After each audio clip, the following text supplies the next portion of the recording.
นะโมตัสสะภะคะวะโตอะระหะโตสัมมาสัมพุทธัสสะนะโมตัสสะภะคะวะโตอะระหะโตสัมมาสัมพุทธัสสะนะโมตัสสะภะคะวะโตอะระหะโตสัมมาสัมพุทธัสสะสังฆโหอนวสนิกัมมานิเอตมังคลังมุตตามังการสงเคราะห์ญาติเป็นมงคลอันสูงสุดนะเอาก็นั่งสบายสบายก็ปนมมือก็ได้สบายสบายไม่แต่ปิดปากเปิดใจเปิดหูเพื่อจะได้หับเอารสธรรมเทศนาจากพ่อแม่ครูบาอาจารย์เพื่อเอาไปนำใส่ประพฤติปฏิบัติอยู่ในชีวิตครอบครัวอยู่ในโลกสังคม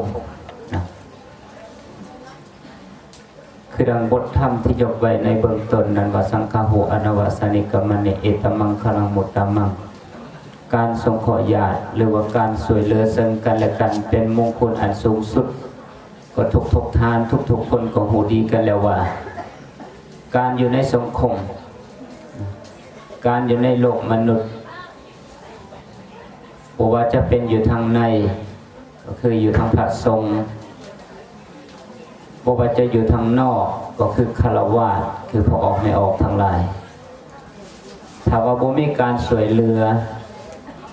สงเคราะห์กันแล้วโลกมนุษย์หรือว่าบุคคลเขาก็อยู่ยากเพราะฉะนั้นในการสงเคราะห์ช่วยเหลือซึ่งกันและกันให้พอออกไม่ออกทางหลายหรือว่าครูบาอาจารย์ทางหลายเขาก็ยังปฏิบัตินะให้นำเอาหลักธรรม4ประการที่สถุจะได้แสดงสี่แจงต่อไปเอ่นว่าสังฆะวัตถุ4นะถ้าผู้ใดปฏิบัติหลักธรรม4ประการดังต่อไปนี้เขาก็จะมาสามารถจะอยู่ในสังคมอยู่ในโลกมนุษย์อยู่ในชีวิตร่วมกันได้โดยสันติสุขสังฆะวัตถุ4นั่นก็คือมีหนึ่งเอ่นว่าทาน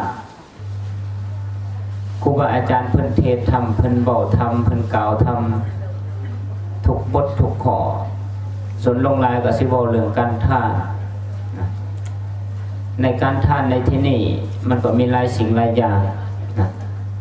จะเป็นทานวัตถุหรือว่าทานจิตใจทานเหือทานแห้ง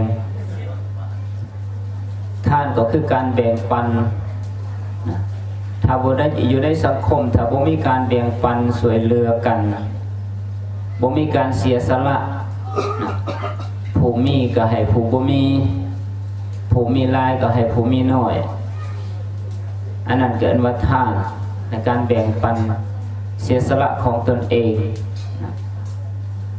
ให้แก่คนอื่นโดยบ่หวังผลตอบแทนอันนี้เป็นหลักธรรมข้อที่หนึ่งอันว่าทานถ้าปฏิบัติทานนี้ได้เขาก็สามารถอยู่ในสังคมนำกันได้จะเป็นอยู่ในสำนักงานองค์การของการต่างๆถ้าบ่มีความเสียสละเอื้อเฟื้อเพื่อแผ่การบริจาคช่วยเหลือซึ่งกันและกันเขาก็อยู่นำกันบ่ได้อันนี้เป็นสังฆะวัตถุ4ก็คือข้อธรรมข้อที่1ข้อธรรมข้อที่2ก็คือปิยวาจาเมื่ออยู่ในสังคมถ้าว่าเขาบ่มีวาจาสุภาพอ่อนโยนบอกซึ่งกันและกันมันก็อยู่ยากสุภาพอ่อนโยนจังใดเช่นว่าเขาเป็นผู้เล็กน้อยเขาสิเว้ากับผู้เฒ่าผู้แก่เขาสิควรเว้าจังใด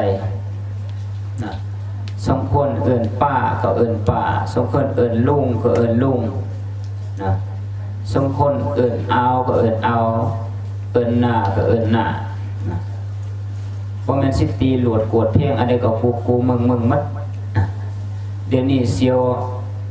หลายคนก็เสียวเหล้าพุ่นนะก็ไม่ออกทางไหนหลายคนก็เอิ้นเสียวเหล้าบางทีอายุโตนกันเป็น10 ปีเวลากินเหล้าเมาก็เอิ้นเสียว อันนี้เอ่ยว่าปิยวาจาเป็นหลักธรรมอยู่ในสังขารวัตถุสี่เป็นหลักธรรมข้อที่สองหลักธรรมข้อที่สามคืออัตถจริยาทำตนให้เป็นประโยชน์แก่สังคมนะ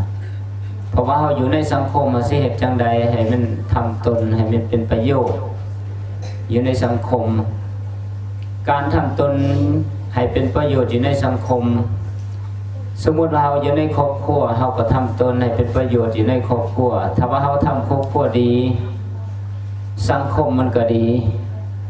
นะเพิ่นว่าสิพัฒนาประเทศชาติเราก็ต้องพัฒนาอยู่ที่ครอบครัวซะก่อนถ้าว่าครอบครัวแต่ละครอบครัวหันเพิ่นเสลียหันนะเสลียในการเกิดมาเป็นครอบครัวที่พ้นทุกข์นะรายรับนะเป็นว่า GDP แบบรายรับต่อบุคคลต่อคนต่อปีอย่างน้อยปีหนึ่งต้องประมาณ8 ล้านกีบต่อคนต่อปีคิดเฉลี่ยแล้วเป็นว่าเป็นครอบครัวคนทุกข์ถ้าว่าเขาทำตนเป็นประโยชน์แก่สังคมก็คือเหตุให้ครอบครัวหันพ้นจากทุกข์ได้นั่นก็เป็นการทำตนอยู่ในสังคมนะอันนี้เป็นหลักธรรมอยู่ในสังขารวัตถุ4ข้อที่3นะวัฒนีหลักธรรมข้อที่4ก็คือสัมมนัตตตานะการตั้งตนให้สมควรแก่ฐานะสมมุติว่าเฮาฐานะระดับใดธรรมดาสามัญเฮาก็ตั้งอกตั้งใจนะทำตนให้สมควรแก่ฐานะบ่แม่นว่าเฮาฐานะถูกจนเลยจะไปเฮ็ดคือคนร่ำรวยนะเฮาสังเกตเบิ่งง่ายๆว่าคนจนคนรวยหันเขาก็เฮ็ดคือคนรวยนะคนรวยหันเขาจะเฮ็ดแบบธรรมดาสามัญทั่วๆไปนะบัดนี้คนจนเขาจะไปเฮ็ดคนเป็นแบบคนรวยๆก็บ่เฮ็ดบ่ได้นะเพราะว่าบ่มีแต่ว่าคนปานกลางนั่นแหละอันเฮ็ดเป็นคนรวยเพราะฉะนั้นเราต้องทำตนให้อยู่ในฐานะที่สมควรนะมีน้อยก็ใส่น้อย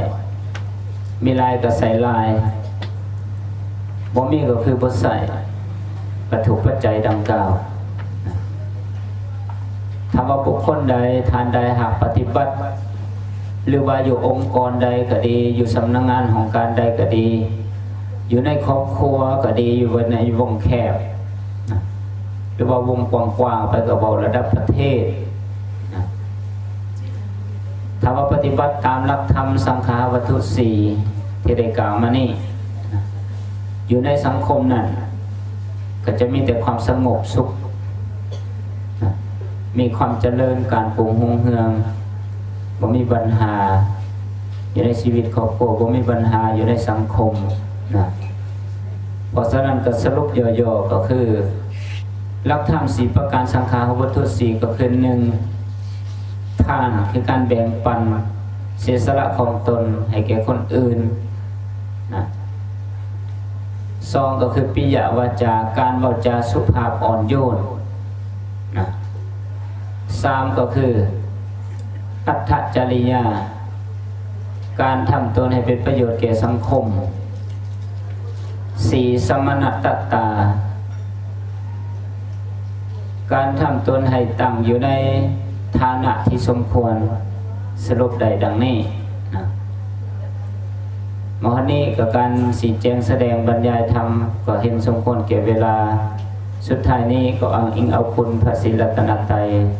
อันมีคุณพระพุทธคุณพระธรรมคุณพระสังฆเจ้าแล้วก็เอาบุญสินกินทานที่พอออกไม่ออกได้สละตนสละตัวมาประพฤติปฏิบัติธรรมในมื้อนี้ขอจงมีแต่สุขภาพเข้มแข็งมีอายุเฮาหันมันยืนประสบผลสำเร็จในหน้าที่การงานมีสุขภาพเข้มแข็งสุขผู้สุขคนทุกท่านโดยเธอ